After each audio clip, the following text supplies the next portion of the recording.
कैसे हैं आप सब। मेरा नाम है आशीष पांडे। आप पढ़ रहे हैं द टॉपिक मास्टर अपने प्यारे से यूट्यूब चैनल पर। आज हम ऐसे टॉपिक पर चर्चा करने वाले हैं जिसमें बच्चों को बहुत ज्यादा प्रॉब्लम होती है। मैथ से बच्चे डरते हैं और यही एक ऐसा बॉर्डर है जहां से आप मैथ को छोड़ना स्टार्ट कर देते हैं, क्योंकि आप अपने दिमाग में ये माइंडसेट बना लेते हैं कि यार क्लास 11th में तो बायोलॉजी ले लेनी है, क्योंकि हमें तो नीट की तैयारी करनी है, हम तो मैथ छोड़ देंगे, हम क्यों मैथ इतना अच्छे से पढ़ें। बाबा, मैथ की तैयारी के बिना आप नीट क्वालिफाई नहीं कर सकते, क्योंकि नीट में फिजिक्स आती है और फिजिक्स में न्यूमेरिकल आते हैं और न्यूमेरिकल में मैथ आती है। तो मैथ को पढ़ने का तरीका जानो।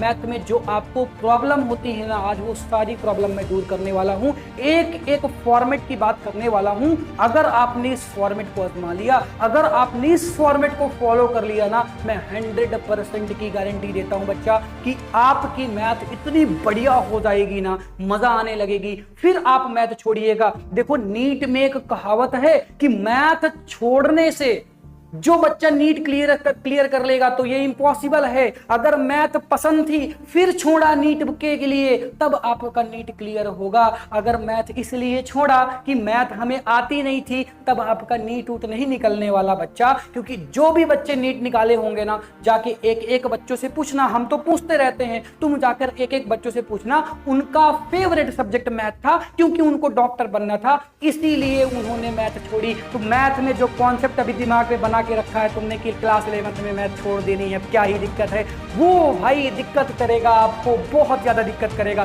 तो आज जो मैथ में आपको बाबा प्रॉब्लम होती है, सर कैसी प्रॉब्लम होती है ये तो बताइए। बहुत सारी प्रॉब्लम होती है। जैसे बच्चों को मैथ समझ में नहीं आती, बच्चों को फॉर्मूले समझ में नहीं आते, और आज मैं आपको गिफ्ट भी देने वाला हूं। इतना बढ़िया गिफ्ट दूंगा ना, मजा आ जाएगी। लास्ट तक रुकना, बहुत ही प्यारा सा गिफ्ट लेकर आया हूं आज मैं आपके लिए। तो फॉर्मूला कैसे याद रखें, क्वेश्चन कैसे पूछे जाते हैं, सर बहुत डाउट होता है। सर एनसीईआरटी के क्वेश्चन प्रैक्टिस के लिए सफिशिएंट नहीं है। सर पढ़ने का तरीका समझ में नहीं आता कि मैथ में कैसे पढ़ें। सर एनसीईआरटी के क्वेश्चन तो बन जाते हैं, लेकिन जब मैं एग्जाम हॉल में बैठता हूं तो मेरे क्वेश्चन गलत हो जाते हैं, क्योंकि एनसीईआरटी में सफिशिएंट क्वेश्चन नहीं है प्रैक्टिस के लिए। और फिर इसके बाद मैथ के सोल्यूशन बहुत कम मुझे समझ में आते हैं। सर मैथ में जो एनसीईआरटी है वो तो प्रैक्टिस के लिए सफिशिएंट नहीं है, तो प्रैक्टिस मैं कहां से करूं। ये ढेर सारी प्रॉब्लम है। ये तो मैंने 7-8 प्रॉब्लम लिख दी बच्चों से पूछ के। आज मैं ऑफलाइन में गया, बच्चों से कहा कि भाई मैथ में क्या क्या प्रॉब्लम होती है। सभी बच्चे एक एक प्रॉब्लम बताएंगे। कुछ कॉमन प्रॉब्लम को हम लेंगे और उन कॉमन प्रॉब्लम पर मैं चर्चा करूंगा आज के इस लेक्चर में। और बच्चों ने जो बताया वो ये है, इनमें से मेरा कुछ नहीं है भाई। मैंने फिर बताया, ये सारे क्वेश्चन ऑफलाइन बच्चों के हैं। तो यही क्वेश्चन आपके दिमाग में भी होंगे, मुझे पता है 100% यही क्वेश्चन आपके दिमाग में होंगे। तो ये क्वेश्चन जो है ना, आज आपके खल्लास होने वाले हैं। सारे क्वेश्चन का आंसर मैं आपको देने वाला हूं। मैथ से मैं आपको प्यार कराने वाला हूं। ऐसा फॉर्मेट लेकर आया हूं, ऐसा चार्ट बना के आपके लिए लेकर आया हूं ना। ये चक्रव्यूह अगर एक बार तुमने पढ़ लिया, इस चक्रव्यूह को एक बार तुमने फॉलो कर लिया, मैं 100% की गारंटी देता हूं, मैथ से डर खत्म हो जाएगा। नीट में टॉप कर जाओगे, IIT में टॉप कर जाओगे, 100% की मेरी गारंटी है। अगर मैथ तुमने पढ़ लिया तो अब बहुत कम चांसेस हैं कि बच्चे इस लेक्चर को देखेंगे, बच्चे इस वीडियो को देखेंगे, और जो नहीं देखेगा घाटा उसका है, मेरा क्या है। मैंने तो बना दिया और मैंने कहा ये जितने क्वेश्चन मैंने लिए हैं ये मेरे क्वेश्चन नहीं है, ये बच्चों के क्वेश्चन है। और मैं मानता हूं जो बच्चा इस लेक्चर को, जो बच्चा इस वीडियो को देख रहा है, उसके दिमाग में इन 8 क्वेश्चन में से ऐसा कोई क्वेश्चन तो होगा जो उनके दिमाग में नाच रहा होगा। तो ध्यान से देखना। देख, मैथ तू गलत तरीके से पढ़ता है। मैथ पढ़ने का तरीका ये है, ये बेस्ट फॉर्मेट है मैथ पढ़ने का। इससे अच्छा फॉर्मेट आपको कहीं नहीं मिलेगा मैथ पढ़ने का। तो ध्यान से देखना मैथ कैसे पढ़ना है, ध्यान से समझना मैथ कैसे पढ़ना है। बहुत ही बढ़िया तरीके से मैं एक्सप्लेन करने वाला हूं। मैथ पढ़ने का पहला तरीका, पहला बेसिक कॉन्सेप्ट क्लियर करो। पहले आपको क्या करना है बालक, पहले आपको बेसिक कॉन्सेप्ट क्लियर करने हैं। पहले आपको बेसिक कॉन्सेप्ट क्लियर करने हैं। सर कहां से करें बेसिक कॉन्सेप्ट क्लियर? भाई बेसिक कॉन्सेप्ट क्लियर करने के लिए आपको थ्योरी पढ़नी पड़ेगी, थ्योरी क्लियर करनी पड़ेगी। आप थ्योरी के लिए एनसीईआरटी बुक पढ़ सकते हैं, एनसीईआरटी में आप थ्योरी देख सकते हैं। आप वन शॉट लेक्चर, आप इसके लिए वन शॉट देख सकते हैं। जिसका भी भाई वन शॉट आपको पसंद हो, जिसका भी वन शॉट आपको पसंद हो देख लो। मैं यहाँ पर एडवर्टाइजमेंट नहीं कर रहा हूँ, मैं यहाँ पे नहीं कर रहा हूँ तुम मेरा लेक्चर देखो, साइंस में तुम मेरा देखो, बट मैथ में किसी का भी देखो, क्योंकि साइंस में पढ़ाता हूं, मुझे कॉन्फिडेंस है, मुझे पता है कि भाई मुझे वो कॉन्फिडेंस है कि हाँ आपके मार्क्स में ला सकता हूं। लेकिन मैथ आप कहीं से भी पढ़ सकते हैं। मैथ के PYQ मैं आपको तो मैथ की थ्योरी पहले क्लियर करो। ये पहला बेटा, मेरी बात सीरियसली जो मैं बता रहा हूं इसको मजाक में मत लो।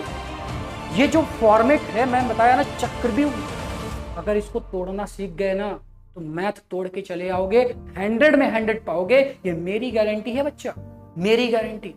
बस समझ, पहले आपको थ्योरी और फॉर्मूले को क्लियर करना है, थ्योरी और फॉर्मूले को अच्छी तरीके से क्लियरेंस देनी है, क्लियर करना है। फिर आपको क्या करना है, फिर आपको एनसीईआरटी, बल्कि अगला चीज आपका क्या है कि आपने जो एनसीईआरटी ली है, एनसीईआरटी रिलेटेड आपको क्वेश्चन करने हैं। बहुत कम क्वेश्चन होते हैं एनसीईआरटी में, बहुत कम, एक फॉर्मेट के 1 या 2 क्वेश्चन। तो आपको एनसीईआरटी रिलेटेड क्वेश्चन करने हैं और फिर इसके बाद प्रैक्टिस के लिए आपको 2 जगह जाना है, 2 जगह जाना है। एक तो गूगल बाबा के पास, एक तो रेफरेंस बाबा के पास। अब गूगल बाबा के पास जाओगे और कोई भी क्वेश्चन डालोगे और कहोगे इससे रिलेटेड क्वेश्चन विथ आंसर चाहिए मुझे, इससे रिलेटेड क्वेश्चन विथ आंसर चाहिए मुझको। जैसे आपने डाला कि भाई √2 को कैसे प्रूव करें कि ये इरेशनल नंबर है, मुझे इस टाइप के और क्वेश्चन चाहिए विथ सॉल्यूशन, तो गूगल बाबा आपको विथ सॉल्यूशन ऐसे ही टाइप के और क्वेश्चन को प्रोवाइड करेगा और सॉल्यूशन देख के आप मोर प्रैक्टिस कर सकते हैं। या फिर आप किसी भी रेफरेंस बुक का यूज करके प्रैक्टिस कर सकते हैं, कोई भी रेफरेंस बुक जो आपको अच्छी लगती है। अगर बच्चा कमेंट करेगा तो मैं ये भी बता दूंगा कि कौन सी रेफरेंस बुक से लेनी चाहिए। और गूगल बाबा में तो बहुत सारी चीजें आपको देखने के लिए मिल जाएंगी। ये सब कुछ अगर तुम करोगे तो आपके जितने भी कॉन्सेप्ट हैं वो क्लियर हो जाएंगे। कॉन्सेप्ट आपके क्लियर होने के साथ साथ में स्ट्रांग हो जाएंगे, आपको मजा आने लगेगी। अब आपको यहां से मैथ में मजा आने लगेगी, आपको आनंद आने लगेगा। फिर आपको PYQ करना है। PYQ इसलिए करना है ताकि बाबा आपको ये पता चल पाए कि जो आप पढ़ रहे हैं, लिख रहे हैं, समझ रहे हैं, क्या वो वही पढ़ रहे हैं जो बोर्ड एग्जाम में आ रहा है। तो ये PYQ भी आपको करना है। और PYQ के लिए भी अगर प्रॉब्लम हो रही हो तो कमेंट करना, मैं बताऊंगा। तो PYQ आपको करना है। अगर आपने PYQ कर लिया, आपके PYQ बन रहे हैं, तो आपका चैप्टर कंप्लीट हो गया। इस तरह से, ज्यादा बातें मैं नहीं करूंगा, इस तरह से, इस फॉर्मेट से जो बच्चा मैथ पढ़ लिया ना, इतिहास रच देगा 100 में से 100 नंबर। अब कहोगे सर बहुत लोगों के 100 में 100 आते तो इतिहास कैसे रचेंगे? अरे भाई अपने क्लास में तो रच दोगे, अपने घर में तो रचोगे। तो ये मेथड है जो आपको मैथ सिखाता है। इसीलिए आपको मैथ नहीं आती, क्योंकि इनमें से बताओ कौन इन मेथड को फॉलो करता है? कौन कौन करता? कोई नहीं करता होगा।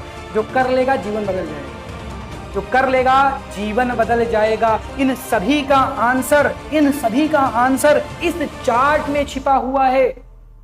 अगर पढ़ लोगे तो मजा आ जाएगी, जीवन बदल जाएगा। 100 में 100 नंबर आएंगे आपके बोर्ड एग्जाम के अंदर। बहुत ज्यादा बातें मुझे करनी नहीं थी। इसके बाद मैं एक छोटा सा गिफ्ट जो आपके लिए लेकर आया हूं वो भी मैं आपको प्रोवाइड कर देता हूं। ये छोटा सा गिफ्ट मेरी तरफ से बहुत छोटा सा गिफ्ट है, लेकिन आपके लिए बहुत यूजफुल होने वाला है, बहुत यूजफुल होने वाला है। ये जो आप फॉर्मूला शीट देख रहे हैं ना, ये फॉर्मूला शीट जो मेरे स्क्रीन पर आपको दिख रही होगी, तो इस फॉर्मूला शीट को आप फ्री में डाउनलोड कर सकते हैं। और कैसे डाउनलोड करेंगे? डिस्क्रिप्शन में आपको जाना है। डिस्क्रिप्शन में आप देखेंगे तो इसकी लिंक हमने प्रोवाइड कर रखी है।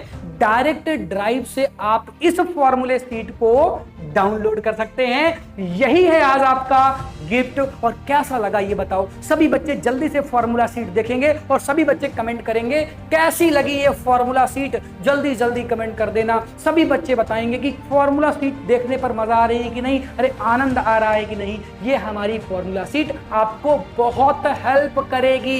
यहां पर आपको चैप्टर वाइज फॉर्मूले देखने के लिए मिलेंगे। अब आपको फॉर्मूले के लिए नहीं भटकना पड़ेगा, सारी चीजें हमने दे दी, फॉर्मूले आपके पास है।